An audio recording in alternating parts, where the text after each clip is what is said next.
Bu joydan daralar o'sha ko'lmaklar yomg'ir yog'ilib ko'lmaklar bo'lib qoladi. Haligi Ali radhiyallohu anhu jangda kitob Uhud jangida o'qigan bo'lsangiz, qalqonlarda suv olib keladilar. Sal loyqaroq suv bo'ladi, tuflab tashlaydilar.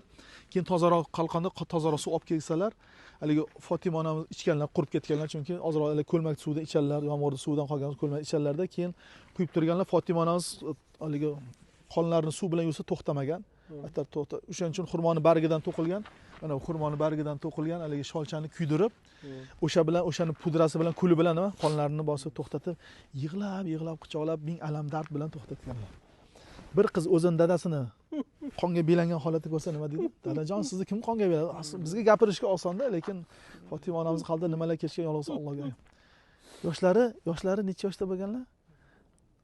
35 yoshlarda tavallud topganlar.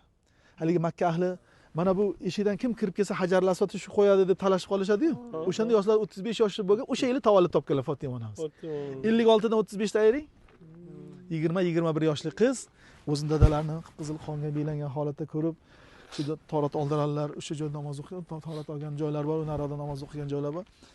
Mana shu mintaqada Panson oxiriga chekingan joylar. Endi ba'zilar bu naroda degan, ba'zilar ichkariga yana kirsangiz yana bitta haligisi bor-da. Ba'zilar mana bu joyda degan.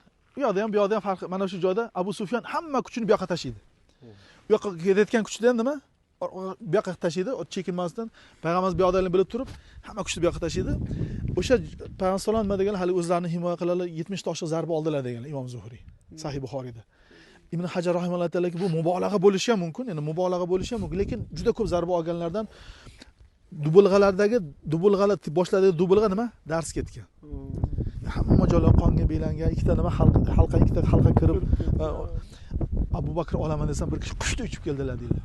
Abu Ubayda ibn al-Jarroh nima? Allohga qasam shu ishni sharafni menga bering, meni qilay deb tishlari bilan olguncha ikkita tishlari nima? Uzilib ketgan.